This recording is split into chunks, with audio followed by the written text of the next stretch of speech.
Hi, my name is Carrie, and I have a story that might make you feel a little bit uncomfortable.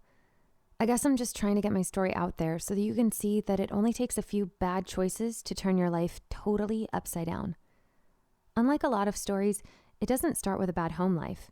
Quite the opposite, really. I had a fantastic home life with some amazing parents. We weren't super rich or anything, but I never went without. We always had a family vacation, plenty of presents on birthdays, and most importantly, love. There was plenty of that. I would love nothing more than spending time with my parents. My mom would always make me feel safe, and my dad, well, he always made me laugh. Even it was lame dad jokes. He just knew how to make them work. It didn't seem like there was anything that could have messed up my perfect life, but there was, and it was called puberty. While so many think that puberty is just a simple switch that gets flicked on in a kid and makes them into an adult, it's a lot more traumatic than that. Our whole brains are being rewired and we're expected to act rationally. That's pretty unfair. I don't want it to sound like I'm blaming everything on puberty, but it didn't help. It made me moody and clouded my judgment, which made me end up in my current situation. Not long after I turned 14, I fell in love. This is supposed to be a magical moment in a young girl's life, but it went from a dream to a nightmare very quickly. Michael was 5 years older than me and knew exactly how to mix me up and get me to do whatever he wanted with him and go along with just about anything he said. Michael came from a bad home. His father was a drinker and his mother was into even harder stuff. He wanted out. Who could blame him? As soon as we met, he started telling me that we should live together. This was all too fast for me. I was just a kid, but he kept telling me that my parents were trying to keep us apart. The truth is, they didn't even know about him until we were dating for a couple of months. They weren't happy about him being so much older, but I was clouded with so many hormones and what I thought love was that I felt like they were just proving his point and trying to keep us apart. I started to sneak him into my room at night, and he would hide out in my closet during the day. My parents aren't stupid, though, and we were quickly found out. When my parents told me I had to break up with him, Michael convinced me to move out with him. We stole a bunch of money from my parents, and we found a super cheap apartment. Looking back at it now, I think we were actually just squatting there, and Michael was taking all the money. Then one day I woke up and Michael was gone. So was the rest of the money left over. Some other people who said they were friends with Michael started showing up at the apartment saying that they were staying there. It started to scare me a bit, so I left too.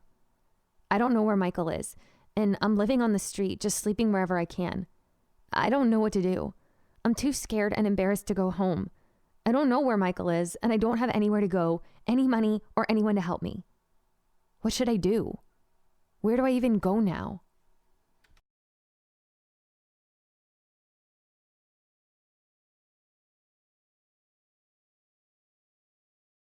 We have one more story for you guys. Check it out.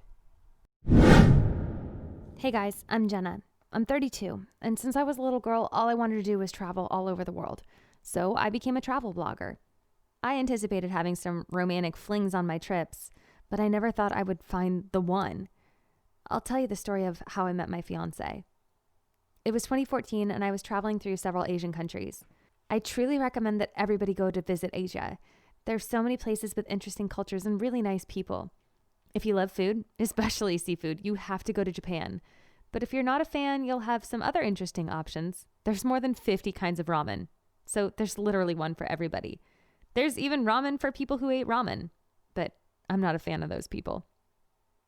After a month of visiting Japan, South Korea, and China, I decided to take a trip to South Asia, to see Malaysia, the Philippines, Thailand. In September of 2014, I arrived to Bangkok. The city is where I fell in love. Although they are all countries on the same continent, you can notice easily the differences between them. There's something unique in Asia, and it's something really hard to see in Europe or Latin America, which I feel is more the same from country to country. South Asia is really open-minded, especially compared with the rest of the countries near them. Being there meant certainly a cultural impact for me, even when I see myself as an open-minded person. I'll explain later. I'm from Topeka, Kansas. It's kind of a city. I mean, it's bigger than any other town in Kansas, but it's way smaller than big cities like San Francisco, LA, Houston, or even Kansas City. It's like a semi-city. We have a few malls and sort of nothing interesting really happens in Topeka. My family is super religious. They enrolled me in Catholic private schools when I was very young. They wanted me to learn all about the religion and make sure that I was good, I guess. I was all right at school. I don't consider myself a really religious person, but I don't see something like that as bad, even when I don't agree with everything that the religion says. For starters, I should let you know I'm a lesbian. I had a bunch of fights with my family earlier in life, and eventually they ended up just accepting me. I think most of the times religion is actually pretty good for a community, but obviously for certain reasons, I don't quite fit in. So I was very surprised by things in the Philippines and Thailand. There are people of the LGBT community in those countries, and they live with a lot more freedom than they do in other places. It's something really normal, and you rarely see any sort of sexual discrimination. It does exist, of course, just not as much as in America. What was really impressive is the fact that in the 90s it was illegal to be gay, like literally illegal. So they've come a long way really fast. Points for Thailand. After a while in Bangkok, I noticed that people there like to party. A lot. Lots of partying. I wanted to be a part of that culture for a bit, and I asked one of the hotel's employees where I could find a nice club, a good place to go party. She told me about a place called the White Tulip. Sounds fancy, right?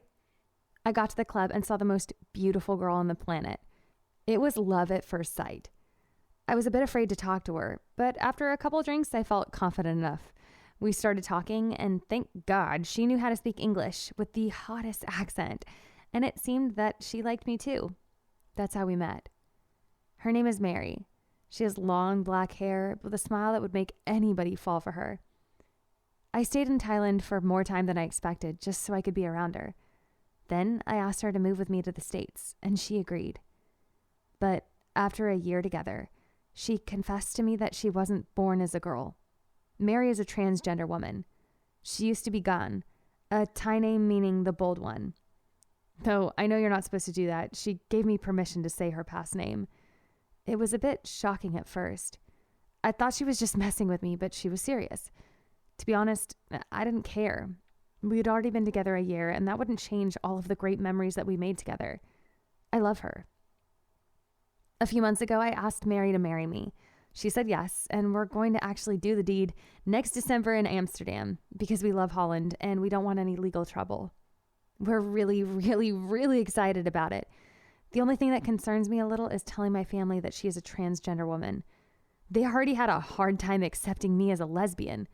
They've met my past girlfriends before, yet this time it feels different, and I have no idea how they're going to react. I need to tell them. There's no reason to hide it. It is completely okay to be transgender. Even still, I'm sure that they're going to freak out and maybe even oppose the wedding. But I don't care. Mary and I have plans to move to Argentina. Really far from both of our homes, but we'll have a fresh start. We'll be okay. We just need each other. What do you guys think? Would you not tell them? Thanks for watching. If you've enjoyed this video, be sure to subscribe and comment below. Let me know what you think. Thanks, guys.